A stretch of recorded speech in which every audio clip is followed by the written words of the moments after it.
ഈശോ മിശിഹായ്ക്ക് സ്തുതിയായിരിക്കട്ടെ. ഈശോ മിശിഹായിൽ സ്നേഹിക്കപ്പെടുന്ന മാതാപിതാക്കളെ, സഹോദരങ്ങളെ, പ്രഭാതത്തിൽ ദൈവത്തിൻ്റെ അനന്തമായ സ്നേഹവും കൃപയും സൗഖ്യവും നമ്മുടെ ജീവിതത്തിൽ വന്ന് നിറയട്ടെ എന്ന് പ്രാർത്ഥിക്കുന്നു. നമ്മളിന്ന് ശ്രദ്ധിക്കപ്പെടുന്നത് യെശയ്യാ പ്രവാചകന്റെ പുസ്തകം 33-ാം അധ്യായം 1, 2, 6 തിരുവചനങ്ങളാണ്. നശിപ്പിക്കപ്പെടുന്ന അനേകരെ നമ്മൾ കാണുന്നുണ്ട്. വഞ്ചിക്കപ്പെടുന്ന അനേക വ്യക്തികളെയും നമ്മൾ കാണുന്നുണ്ട്.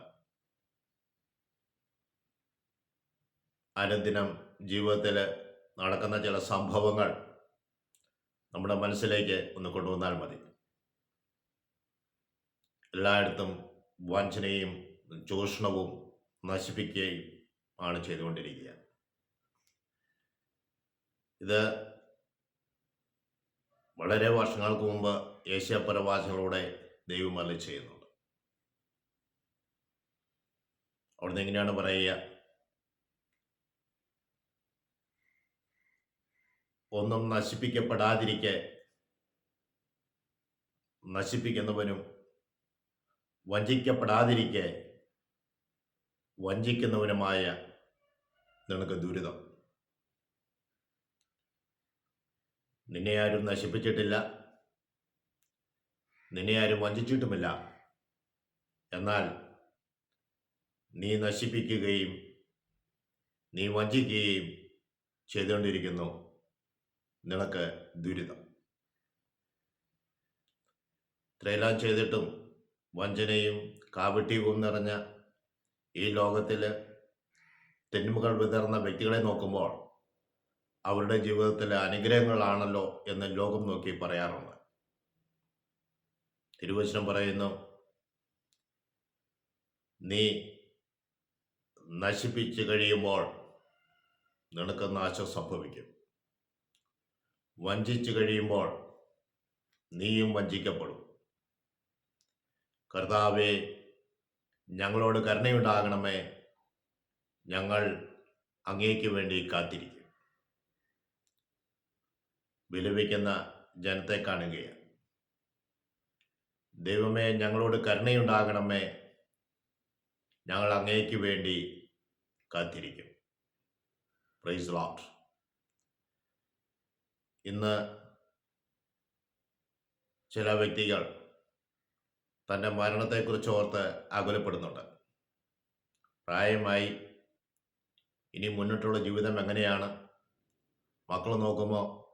അനാഥാലയത്തിൽ പോകണമോ? പൈസ ഉള്ള സ്ഥലത്ത് പോയാൽ എൻ്റെ ജീവിതം എങ്ങനെയാകും?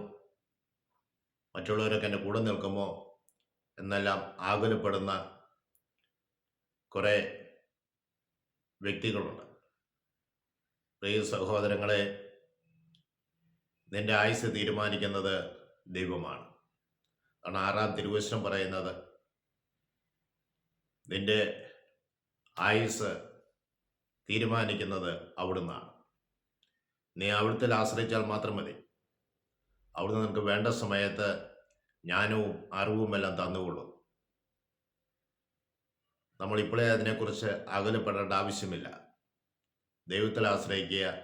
ദൈവം നിനക്ക് ആവശ്യമുള്ളതെല്ലാം നൽകും. ദൈവം നിന്റെ ജീവിതത്തിൽ എന്ത് വിളമ്പുന്നുവോ അത് വാങ്ങി ഭക്ഷിക്കുവാൻ തയ്യാറാവുക. ദൈവം അറിയാതെ ഒന്നും നിന്റെ ജീവിതത്തിൽ സംഭവിക്കാൻ പോകുന്നില്ല. എന്തു വന്നാലും ദൈവം അറിഞ്ഞാണ് വരുന്നത്. അതുകൊണ്ട് ദൈവം വിളമ്പുന്നതെല്ലാം ഞാൻ ഭക്ഷിക്കും എന്നൊരു തീരുമാനമെടുത്താൽ സന്തോഷവും സമാധാനവും അതുപോലെ തന്നെ സഹനമാണെങ്കിൽ പോലും അതെല്ലാം ഏറ്റെടുക്കുവാനും എല്ലാം ദൈവം അനുവദിക്കുന്നതാണ് എന്ന് കണ്ട് മുന്നേറുവാനുള്ള ശക്തി നമുക്കുണ്ടാകട്ടെ.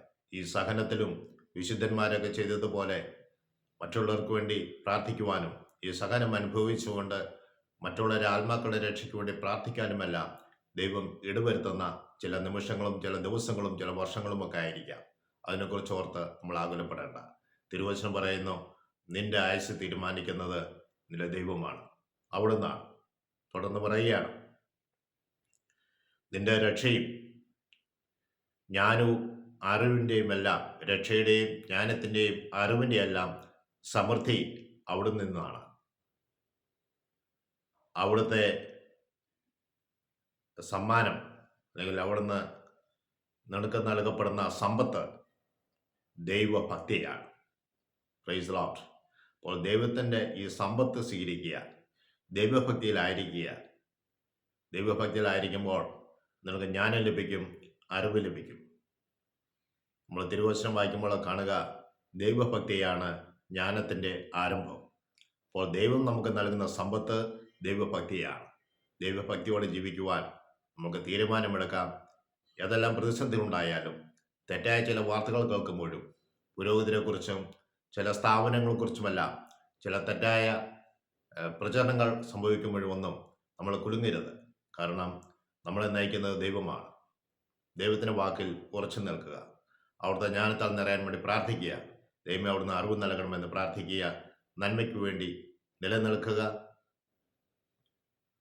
കുലീന കാര്യങ്ങൾ ചിന്തിക്കുന്നു, മനുഷ്യർക്ക് നന്മയുള്ള കാര്യങ്ങൾ ചെയ്യാൻ വേണ്ടി അവൻ നിലനിൽക്കുന്നു. അതിനായി നമ്മൾക്കും ദൈവിക കാര്യങ്ങൾക്കും നന്മയ്ക്ക് വേണ്ടി ഉറച്ചു നിൽക്കുകയും അതിനുവേണ്ടി നിലനിൽക്കുകയും ചെയ്യാം. ദൈവം നമ്മളേവരെയും സമൃദ്ധമായി അനുഗ്രഹിക്കട്ടെ എന്ന് പ്രാർത്ഥിക്കുന്നു. പരിശുദ്ധ അമ്മേ, ഞങ്ങൾക്ക് വേണ്ടി പ്രത്യേകമായി മധ്യസ്ഥം വഹിക്കണമേ. പരിശുദ്ധമാവേ, ഞങ്ങളുടെ ബുദ്ധിയെ പ്രകാശിപ്പിക്കണമേ. പിതാവിനും പുത്രനും പരിശുദ്ധാത്മാവിനും സ്തുതി. ഈശോ മിശിഹായിക്ക് സ്തുതിയായിരിക്കട്ടെ.